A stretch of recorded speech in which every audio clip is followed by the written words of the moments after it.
We begin with that breaking news right out of Dallas. CBS News is reporting 2 people are dead. 1 is critically hurt after a shooting at the Dallas ICE field office. It happened just before 7 this morning. Police say that a suspect opened fire at that ICE detention facility from a building close by and later killed himself.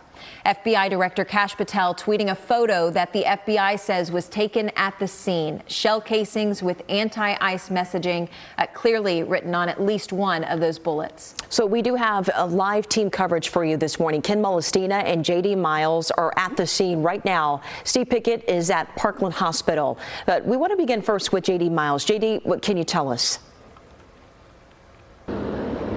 Well, police still have much of this area along Stemmons Freeway sealed off, and as the head of the Dallas FBI office told us just a few minutes ago, this scene behind me that you can see right here along the service road is the scene of what he's calling a targeted political attack that left 2 people dead. Dallas police say gunshots rang out at the ICE facility here around 6:40 a.m. This is a facility that processes the transfer of immigrants to detention centers. We know that the 2 people shot were civilians. We don't know yet for sure if they were detainees, but we know they were not law enforcement officers. When Dallas police arrived, they were able to determine where the shots came from, and that was on a roof of a nearby building believed to be an office of an immigration attorney. The 2 unidentified victims were transported to Parkland Hospital, where they died. Dallas Police Chief Daniel Como says when the officers got here, they found the suspected shooter dead from what they believe was a self-inflicted wound. Now, the FBI told us that the shell casings around the shooter had anti-ICE messages etched into them. Early evidence that we've seen from rounds that were found near the suspected shooter contain messages that are anti-ICE in nature. Again, this is just the most recent example of this type of attack. This will be a whole of government response. Now, the FBI told us that the shell casings not only had anti-ICE messages, but they also called for an end to this political violence. They referenced the recent Prairieland Immigration Detention Center attack in Johnson County that happened back in July, in which an Alvarado police officer was shot and wounded. Both the head of the ICE office and U.S. Senator Ted Cruz spoke here. Authorities were pressed about whether the victims were detainees. They refused to answer that question. Right now, as you can see, traffic is back moving along Stemmons Freeway. The freeway was shut down for much of the morning. The service road is still shut down. Police have all the entrances blocked to the ICE facility. Authorities are promising another update sometime later today.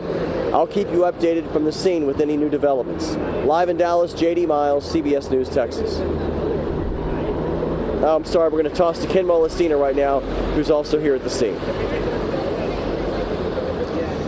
Yeah, J.D., thank you for all that information, the nuts and bolts. I can tell you right now that following that news conference that we all listened to here just a little bit ago, a couple of things that really stood out here were primarily Mayor Eric Johnson, Dallas Mayor Eric Johnson, asking for prayers for both Dallas and for this region. Of course, we're talking about the second sort of similar type of an attack at an ICE facility this year. The first one happening, as we've mentioned already, at the Prairieland facility down in Johnson County in Alvarado. That happened back in July. So we have now 2 documented shooting attacks that have taken place at ICE facilities. And one of the things that officials would not answer is, in fact, who the victims in this particular shooting were. We know that 4 people were shot.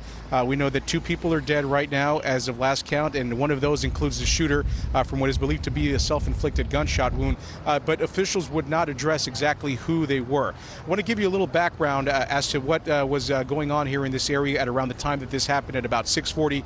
I was able to speak with ICE sources earlier today who described that there was activity happening here at the building, and that while the building itself was not officially open for business to the public, there are operations that are taking place here. So we could have expected at the area where this happened, which is the Sallyport area of the building, we would have expected to see the unloading and loading of detainees at the time. So that means that there would have been ICE agents here. That means that there would have been detainees as well. There more than likely would have been some staff members from within the building. We also know that around this area there are plenty of law offices, primarily immigration law offices. So maybe perhaps there were some of those personnel also on the scene as well. So again, that's all information that is being worked on right now.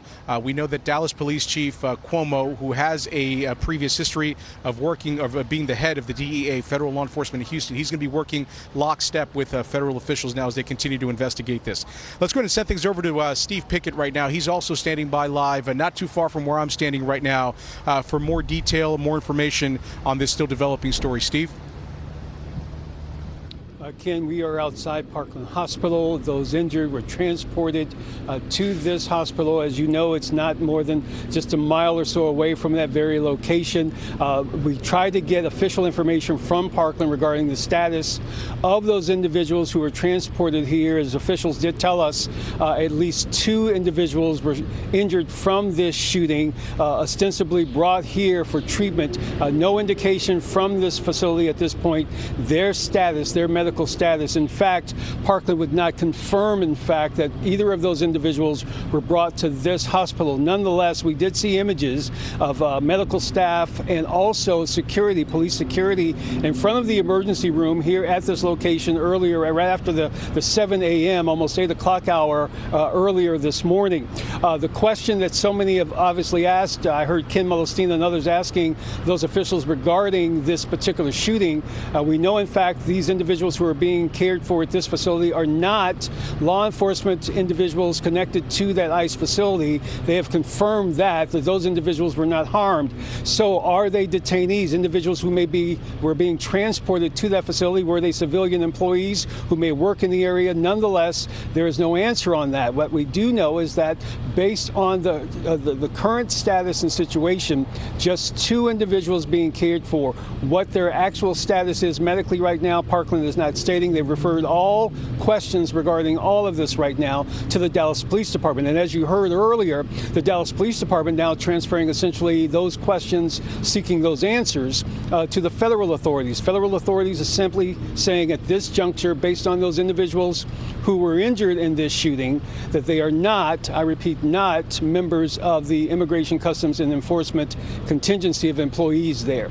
We will try to get more updates regarding the individuals who are being treated here. If we get some, we'll let you know. We'll send it back to you, Carmen Madison. Okay, Steve Pickett live for us outside Parkland Hospital. Steve, thank you. And we are just getting some new information confirmed to us by CBS News. Yeah, breaking news into the CBS News national desk that we want to bring to you right now. We do know that from 3 senior law enforcement officials that the victims shot were all ICE detainees.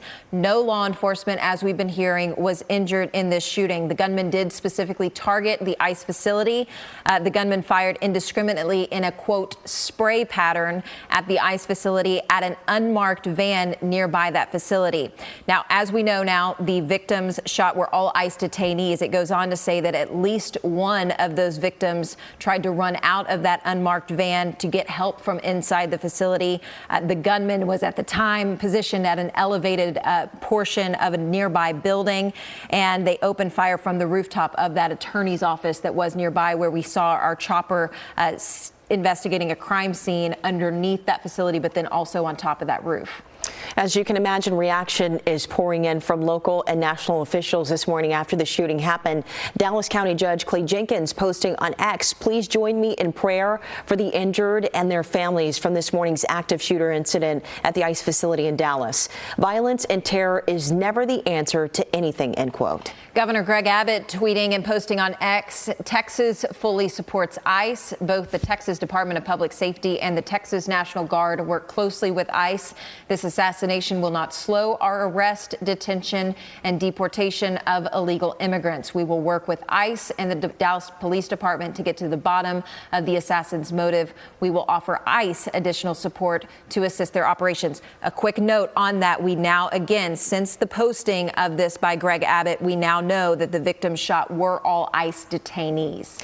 U.S. Senator Ted Cruz, who attended this morning's news conference as well, also posted on X saying, my team and I are closely monitoring the situation at the ICE detention facility in Dallas. We are praying for the swift recovery of those that were injured, and we are deeply grateful to the brave first responders who rushed to the scene, end quote. Meantime, the Fort Worth Police Department posted the violence that occurred in Dallas, Texas this morning is uncalled for, and moments like this are deeply disturbing as it creates more division in our community at a time when the focus needs to be on how we can come together. Fort Worth Police obviously now being ran by the former police chief of Dallas, Eddie Garcia. Police Chief Eddie Garcia had been with the Dallas Police Force for multiple years. Right. This, of course, being his first couple of weeks on the job for the Fort Worth Police Department. Now, it's also important to note that this is not the first time that there's been violence at ICE facilities here in North Texas. So back on the night of July 4th, the Department of Justice says there was an organized attack against officers at the Prairie Land Detention Center in Alvarado. A police officer from Alvarado was shot and wounded. More than a dozen people have been charged in that investigation. And then on August 25th, a 36-year-old Dallas man was arrested, accused of making bomb threats outside ICE's Dallas field office. That same office that this incident happened at this morning. He claimed to have a detonator on his wrist and then a bomb inside of his backpack. After 1 hour on that day, the all clear was given, and the man was then taken into police custody. Now, our coverage of the deadly shooting at the Dallas ICE facility will continue, so stay with us on CBS News Texas, both on air and online, as that investigation continues, and we continue to learn more information from both local and state as well as federal officials.